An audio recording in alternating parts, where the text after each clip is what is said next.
নমস্কার নমস্কার আমি চন্দন চ্যাটার্জি।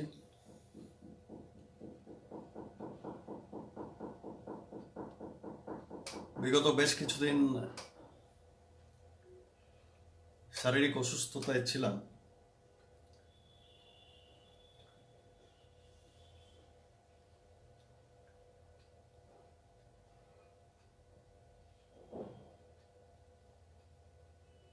অসুস্থতা এখনো কাটিয়ে উঠতে পারিনি, তবে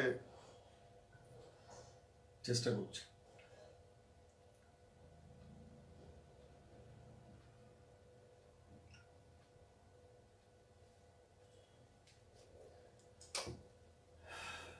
আশা করি আপনারা ভালো আছেন। শারীরিক অসুস্থতার পাশাপাশি এই কয়দিন কথাবার্তা খুব একটা বেশি আমি বলিনি, তার কারণ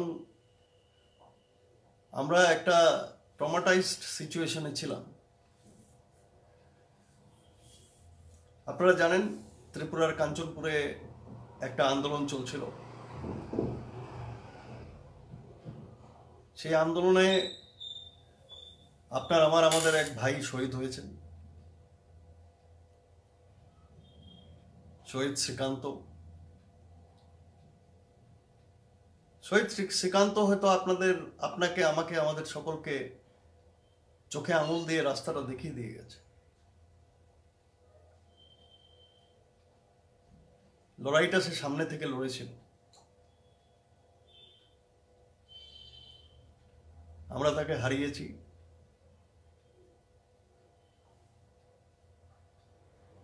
এবং সেই সাথে আমরা হারিয়েছি আমাদের আরেক ভাইকে,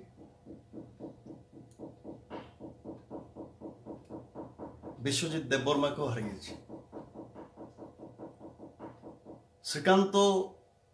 শহীদ শ্রীকান্ত যতটা আমাদের মনের এবং আমাদের প্রাণের, ঠিক ততটাই শহীদ বিশ্বজিৎ দেববর্মাও আমাদের মনের এবং প্রাণের।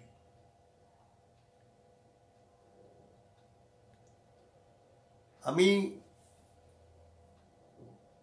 বেশ কিছুদিন এই ঘটনা থেকে বেরিয়ে আসতে পারিনি। সবসময়ই উঠতে বসতে আমার মনের মধ্যে এদের দুজনের মুখ ভেসে ওঠে। আমি কখনোই কোনো অগণতান্ত্রিক আন্দোলনকে সমর্থন করি না। আমি কখনোই হিংসাকে সমর্থন করি না। আন্দোলন গণতান্ত্রিক পদ্ধতিতে হওয়া যেমন দরকার, ঠিক সেই একইভাবে নাগরিকের দায়িত্ব পালন, তার পাশাপাশি সরকারকেও তার দায়িত্ব পালন করার প্রয়োজন থাকে।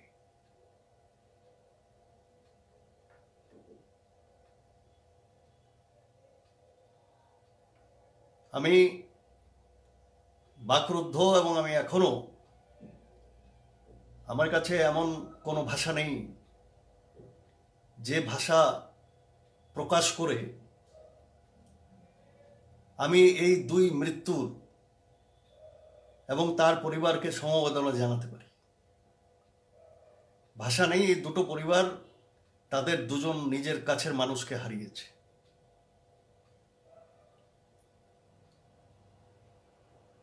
জীবনে এরকম কিছু সময় আসে যখন আমরা বাকরুদ্ধ হই, আমাদের ভাষা স্তব্ধ হয়, কিছু বলার মতো পরিস্থিতিতে আমরা থাকি না। এবং ঠিক সেই রকম একটা পরিস্থিতিতে আমি বস্তুত ব্যক্তিগতভাবে পৌঁছে গেছিলাম। আমি কখনোই ভাবিনি ত্রিপুরার কাঞ্চনপুরের জনগণের একটা গণতান্ত্রিক আন্দোলন, সেই আন্দোলনকে সরকার 2 টাকার দাম দেবে না। এটা আমি কখনো ভাবিনি।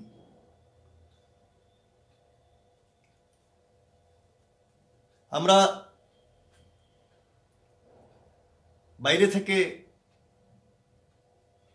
জয়েন্ট মুভমেন্ট কমিটিকে সমর্থন করেছিলাম।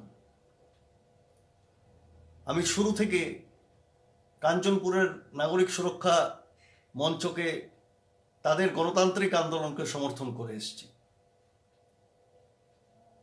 আমি সবসময় একটা কথাই বলেছি যে আমরা যখনই যাই করব তা গণতান্ত্রিক পদ্ধতিতেই হওয়া উচিত। আমরা এই আন্দোলনে আমাদের একটি ভাইকে হারিয়েছি, শহীদ শ্রীকান্তকে আমরা হারিয়েছি। সে শহীদ হয়েছে আপনার জন্য, আমার জন্য।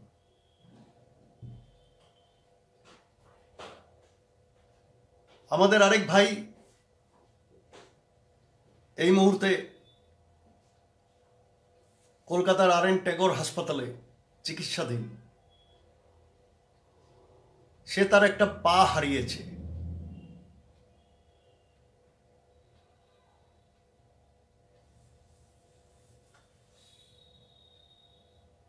আপনার জন্য, আমাদের জন্য, এই আন্দোলনের জন্য সে তার একটা পাকে হারিয়েছে।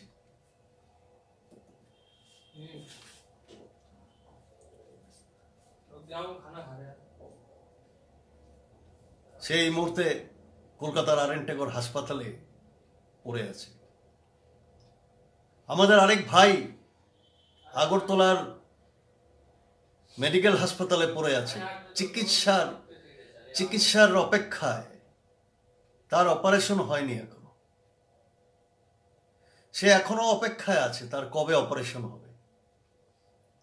আমি ঠাকুরের কাছে প্রার্থনা করছি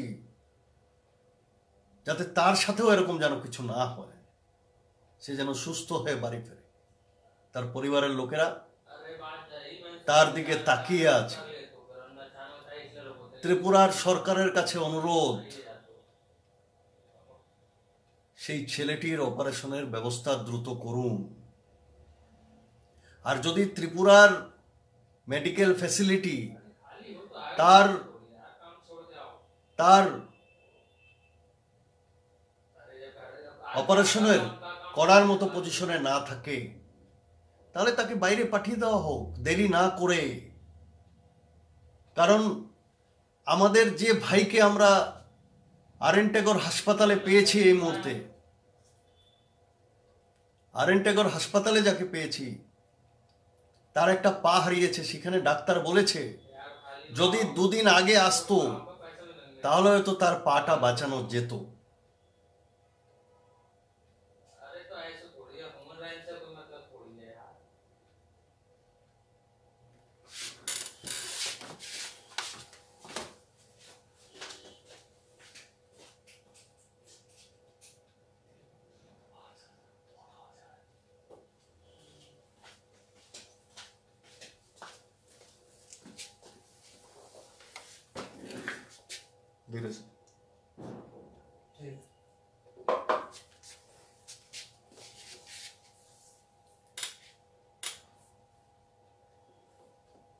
তো এরকম যেন কিছু না হয় যে আরেকজন যে চিকিৎসাধীন আমাদের ভাই আগরতলার মেডিকেল কলেজে আছে এই মুহূর্তে, যতটুকু আমি খবর পেয়েছি। আমি জানি না এখনো সেখানেই আছে না অন্য কোথাও তাকে নিয়ে যাওয়া হয়েছে। আমি যে খবর পেয়েছি যে তার চিকিৎসা এখনো শুরু হয়নি, তার অপারেশন এখনো অপেক্ষায় আছে।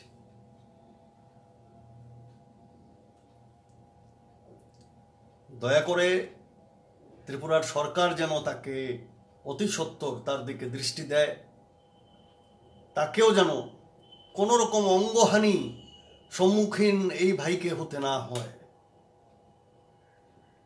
যদি ত্রিপুরায় তার চিকিৎসার ব্যবস্থা না থাকে, দয়া করে তাকে বাইরে রেফার করে দিন। যদি সময় পেরিয়ে যায় তারপর রেফার করে দিয়ে তাকে দৌড়ে নিয়েও কোনো লাভ হবে না। এটা আমি ব্যক্তিগতভাবে অনুরোধ জানাচ্ছি। এবার আসছি দুটা গুরুত্বপূর্ণ কথায়। আমরা অনেক সময়, আমাদের নিজস্ব একটা সংগঠন আছে, আমরাও তো অনেক সময় অনেক ধরনের আন্দোলন সংগঠিত করি বিভিন্ন জায়গায় গণতান্ত্রিক আন্দোলন। আমরা যখন কোনো আন্দোলনে যাই, আমি কিছু ইম্পর্টেন্ট কথা বলবো এবং এই কথাগুলো আপনাদের সবাইকে মাথায় রাখতে হবে। আমি আজকে এখানে এটা বলতে আসিনি আমার ভিডিও শেয়ার করুন, অমুক করুন, তমুক করুন। আমি এখনো এই ঘটনার থেকে বাইরে বেরিয়ে আসতে পারিনি, পরিষ্কার কথা বলছি। দ্বিতীয় কথা, এটা এমন একটা সময় আমাদের, যখন আমরা একজনকে হারিয়েছি, একজনের একটা পা কেটে ফেলে দিতে হয়েছে, আরেকজন এই মুহূর্তে আগরতলায় চিকিৎসার জন্য অপেক্ষা করছে, তার অপারেশন এখনো অপেক্ষারত। এছাড়াও আরো 8-10 জনের চিকিৎসা চলছে।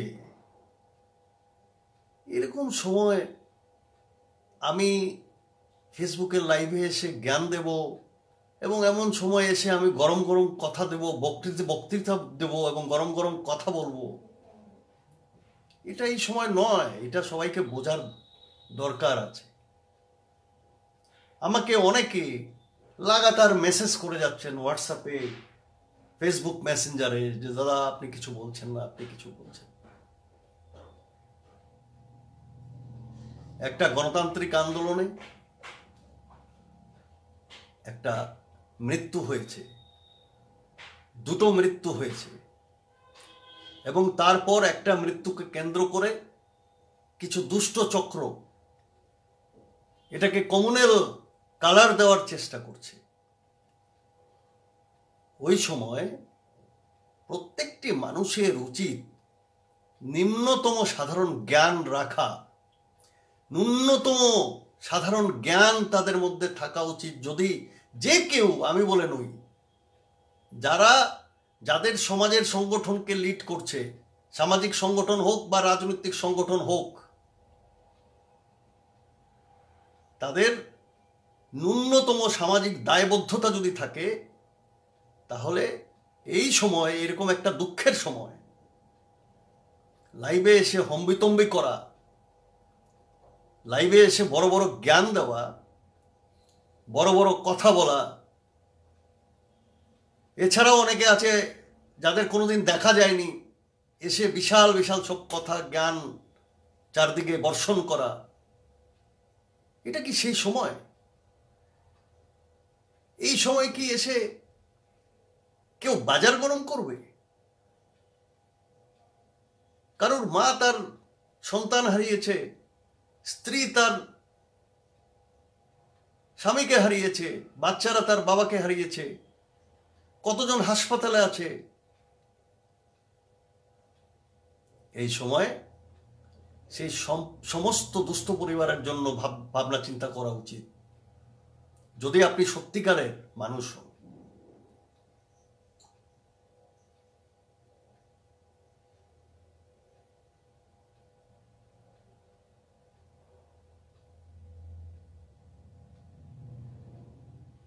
বিপুলনাথ, আমি আপনার সাথে একমত।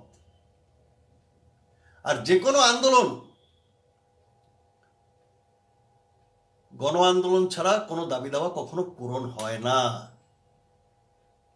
ভারতবর্ষ স্বাধীনতাও গণ আন্দোলন ব্যতীত পায়নি।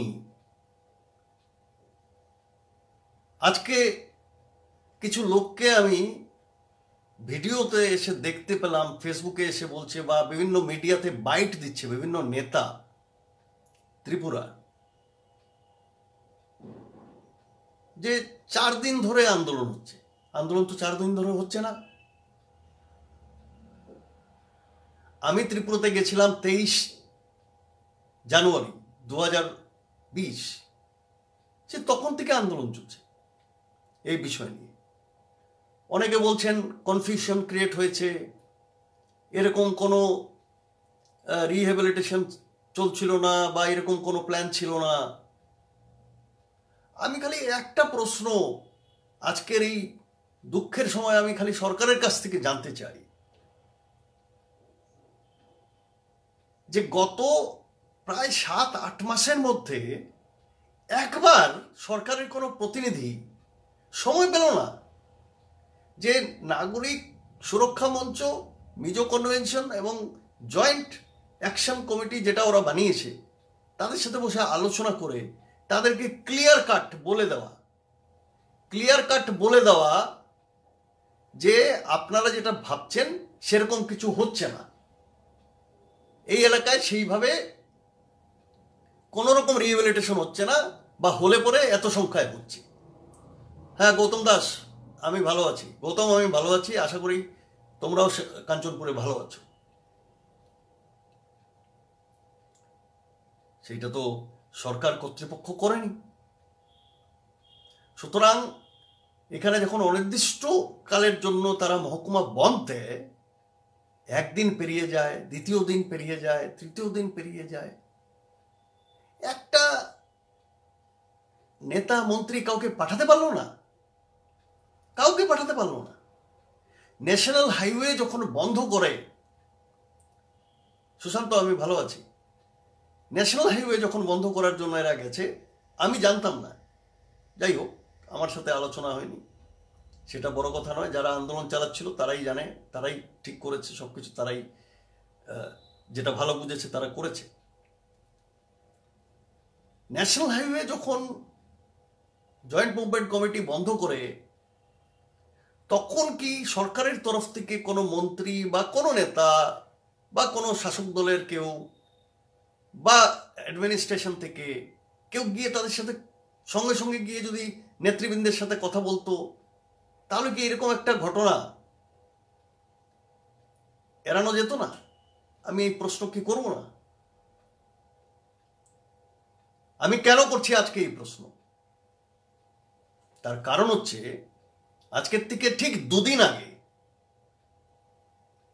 আগরতলায়, খুব সম্ভবত যদি আমি ভুল বলে না থাকি, আমি দৈনিক সংবাদের খবরটা দেখলাম, Agartala Churaibari road national highway, খুব সম্ভবত, যদি আমি ভুল বলে না থাকি কারেক্ট করে দেবেন, আমার কাছে মিডিয়া রিপোর্ট আছে, কোনো একটা ন্যাশনাল হাইওয়ে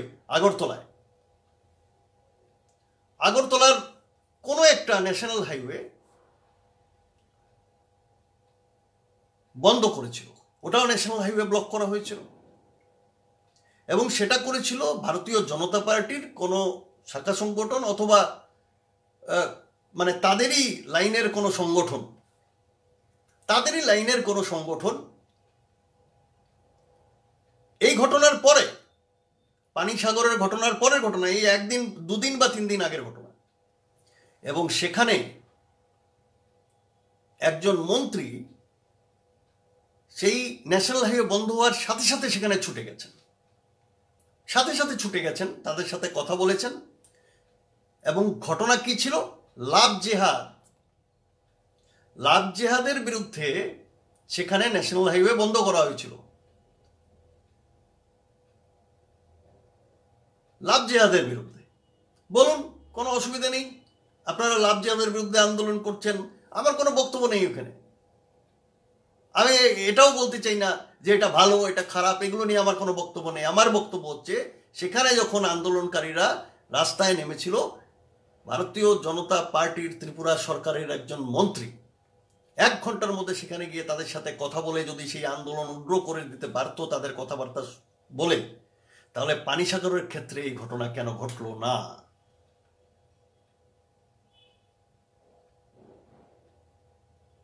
আমি এই প্রশ্ন রাখবো।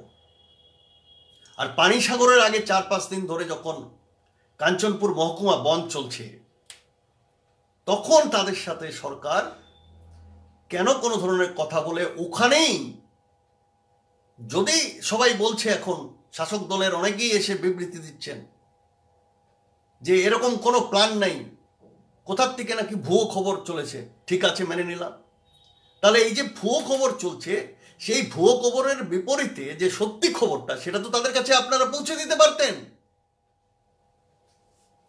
তাহলে সত্যি খবরটা তো আপনারা পৌঁছে দিতে পারতেন আন্দোলনকারীদের কাছে, এবং তাদের বলতে পারতেন যে এরকম কিছু হচ্ছে না, এই নিন কাগজ, আপনারা আন্দোলন বন্ধ করুন। কিন্তু আমরা সেরকমও কিছু দেখতে পাই।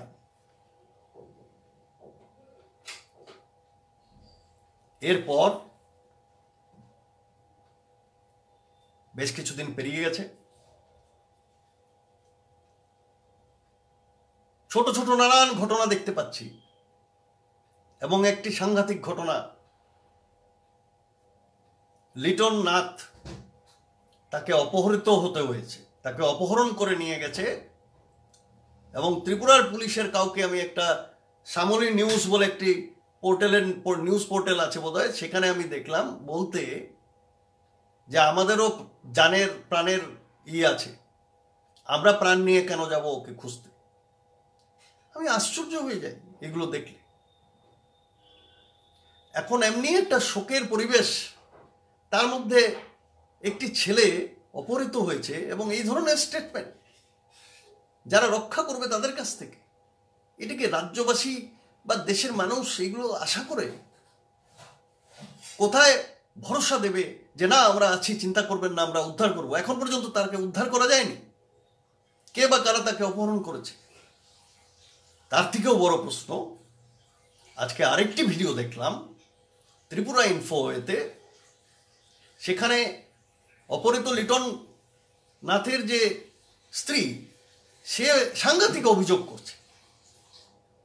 তিনি বলছেন পুলিশ নাকি, থানার বড়বাবু নাকি, আরো কারা কারা কাদের নাম নিয়েছেন উনি, আপনারা আমাদের অ্যাপসো নিউজের মধ্যে সেই ভিডিওটা ঘুরছে, দেখতে পারেন, বা ত্রিপুরা ইনফো এতে গিয়ে দেখতে পারেন, আপনারা হয়তো ইতিমধ্যেও দেখেছেন।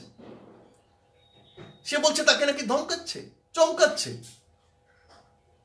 তাকে অসম্মান করছে, অপমান করছে, যে সে নাকি কি চোর ছিল, চুরি করতো না, কি সব কথাবার্তা, মানে নানান ধরনের কথা এই সমস্ত বলছে। এটা কি মানে আমি বুঝতে পারছি না।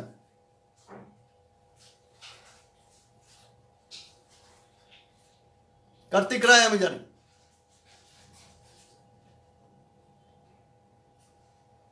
তো ত্রিপুরায় একজন অপহৃত হয়, তারপর বেশ কয়েকজনকে সেখানে মারধর করা হয়েছে, একটা বিয়ে বাড়ির গাড়ি আক্রান্ত হয়েছে, কে বা কারা করছে। প্রশাসনের কাছে